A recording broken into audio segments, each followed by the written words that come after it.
उस गांव का नाम खाती गांव था। वहां के लोग बहुत ही सीधे और सरल थे। गांव के लोगों का जीवन खेती पर निर्भर था। उसी गांव में मोहन नाम का एक गरीब किसान रहता था। मोहन के परिवार में उसकी बूढ़ी माँ सरस्वती देवी, उसकी पत्नी विमला और उसका 5 साल का बेटा दीपक था। मोहन के पास थोड़ी सी जमीन थी जिसमें वो खेती करके अपने परिवार का पालन पोषण करता था। उगता हुआ सूरज दुनिया के लिए रोशनी लाता है, पर मोहन के लिए ये सिर्फ एक और दिन की जद्दोजहद लेकर आता है।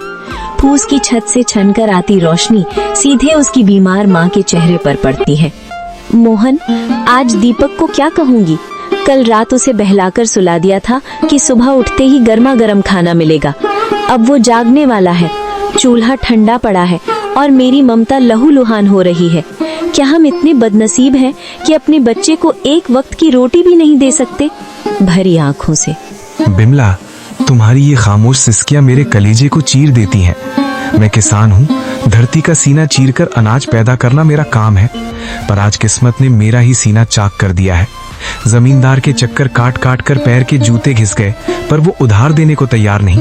पर हार नहीं मानूंगा, आज फिर जाऊंगा। शायद खुदा को मेरी मेहनत पर नहीं तो इस मासूम दीपक की भूख पर तरस आ जाए। सरस्वती देवी अंदर से खांसते हुए, बेटा मोहन, पास आ। देख, मेरा अंत समय करीब है, पर मुझे अपनी मौत का डर नहीं है। मुझे डर है कि कहीं मेरी गरीबी तेरे ज़मीर को न खा जाए। बेटा, भूख बहुत बड़ी चीज है, बड़े बड़ों का ईमान डिगा देती है। पर तू वादा कर, चाहे पेट पीठ से सट जाए, पर कभी किसी का बुरा नहीं करेगा। भगवान की लाठी बेआवाज होती है, पर चोट गहरी करती है। माँ, आपके संस्कार ही मेरी पूंजी है। मैं खाली हाथ लौट सकता हूँ, पर कलंकित हाथ लेकर इस घर में कदम नहीं रखूंगा। मोहन जमींदार के घर चला जाता है। नंगे पांव, फटी हुई कमीज और आंखों में उम्मीद की आखिरी चमक लिए मोहन जमींदार की हवेली के बाहर खड़ा है। सूरज की तपिश उतनी नहीं चुभ रही थी जितनी पेट की भूख और घर में बीमार माँ की कराह चुभ रही थी। जमींदार साहब एक आरामदायक कुर्सी पर बैठे हुक्का गुड़गुड़ा रहे थे, मानो मोहन का दुख उनके लिए कोई मनोरंजन हो। माए बाप, हुजूर, इस अभागे की विनती सुन लीजिए। मैं जानता हूँ कि पिछला लगान अभी पूरा नहीं चुका पाया हूँ, लेकिन मेरी मजबूरी की दीवार बहुत ऊंची हो गई है सरकार। घर में चूल्हा 3 दिन से ठंडा पड़ा है। मेरा 5 साल का बेटा दीपक, जो अब तक खेलता कूदता था, आज भूख के मारे निढाल होकर जमीन पर पड़ा है। वो मुझसे रोटी नहीं मांगता सरकार, बस अपनी पथराई आंखों से मुझे देखता है और उसकी वो खामोश नजरें मेरे कलेजे को छलनी कर देती हैं। मोहन, ये हवेली जज्बातों से नहीं, हिसाब किताब से चलती है। तेरी माँ बीमार है, तेरा बेटा भूखा है, इसमें मेरा क्या कसूर? पिछली बार भी तूने यही रोना रोया था। ये धरती प्यासी है तो मैं क्या करूं? मुझे अपनी तिजोरी भरनी है, तेरी गरीबी का बोझ नहीं उठाना। हुजूर, आप तो गांव के अन्नदाता हैं, अगर आप ही हाथ खींच लेंगे तो हम जैसे छोटे किसान कहाँ जाएंगे? मुझे बस थोड़े से आलू और मटर के बीज उधार दे दीजिए। मैं दिन को दिन नहीं समझूंगा, रात को रात नहीं देखूंगा। मैं अपने खून पसीने से उस बंजर जमीन को सींच दूंगा। मैं वादा करता हूँ सरकार, फसल कटते ही सबसे पहले आपका कर्ज चुकाऊंगा। मेरी माँ घुट घुट कर मर रही है, उसे दवा चाहिए। हुजूर, एक बाप होने के नाते मुझ पर तरस खाइए। क्या एक गरीब के बच्चे को जीने का हक नहीं है? हक की बातें मत कर मोहन, हक अमीरों की जागीर होती है। बीज चाहिए, बीज की कीमत लगती है। तेरे पास देने को क्या है? वो 2 बीघा जमीन जो पहले ही गिरवी है। जा, यहाँ से दफा हो जा। अपनी इन भीगी आंखों से मुझे पिघलाने की कोशिश मत कर। जब तक पिछला हिसाब बराबर नहीं होता, तुझे एक दाना भी उधार नहीं मिलेगा। हुजूर, आज आप मुझे यहाँ से खाली हाथ भेज रहे हैं, पर याद रखिएगा, गरीब की आह बहुत गहरी होती है। मैं अपनी मेहनत बेचने आया था, अपनी खुददारी नहीं। अगर खुदा ने चाहा तो मेरी मिट्टी भी सोना उगलेगी। आज आप मेरी गरीबी का मजाक उड़ा रहे हैं, पर वक्त का पहिया घूमेगा हुजूर, वक्त का पहिया जरूर घूमेगा।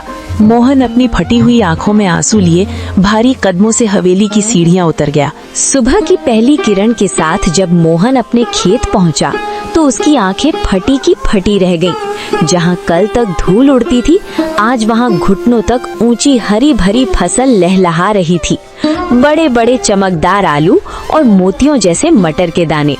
तभी वहां से काला गुजरा, काला हैरानी और चिढ़ के साथ। अरे मोहन, ये क्या तमाशा है? कल शाम तक तो यहाँ मिट्टी उड़ रही थी और आज एक ही रात में इतनी बड़ी फसल। कौन सा गड़ा हुआ खजाना हाथ लग गया है तेरे? या कहीं शहर से कोई चोरी का माल लाकर यहाँ गाड़ दिया है? नहीं काला भाई, ये ना कोई चोरी है और ना कोई तमाशा, ये तो ऊपर वाले की मेहरबानी है।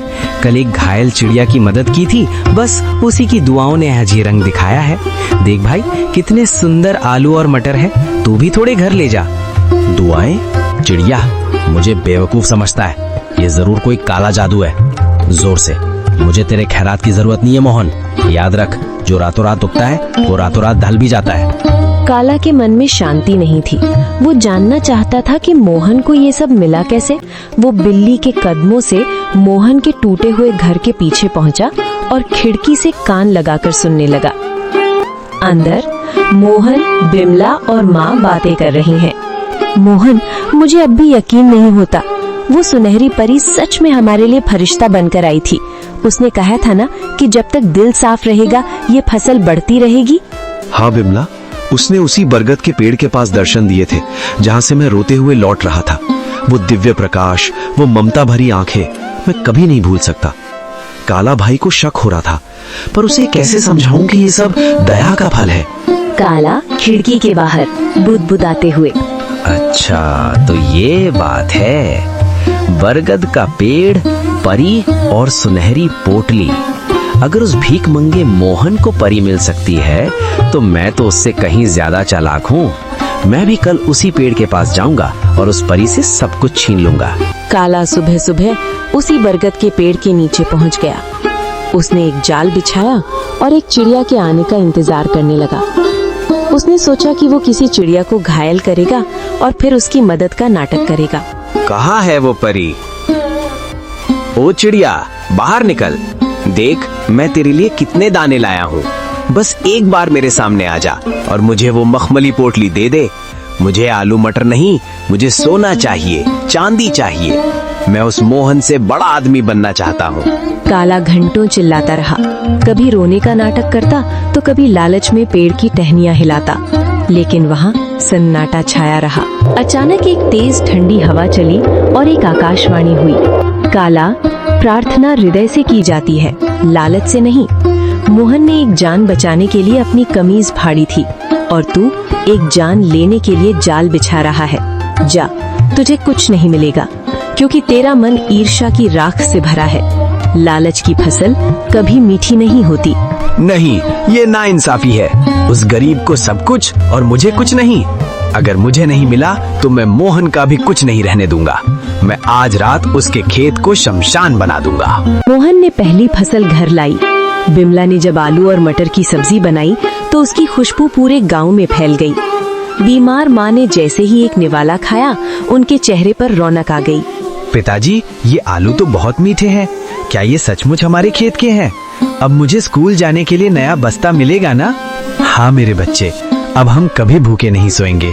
बिमला देखो, भगवान ने सुन ली। आज माँ की आंखों में चमक देखी? ये उन जादुई बीजों का ही प्रताप है। बिमला आंखों में आंसू भरकर, मैं तो डर गई थी मोहन। मुझे लगा था कि गरीबी हमारी पहचान बन गई है, लेकिन आज पहली बार लग रहा है कि हमारे घर में भी लक्ष्मी ने कदम रखा है। पर मुझे उस काला से डर लगता है। उसकी नजरें हमारे खेत पर जमी हैं।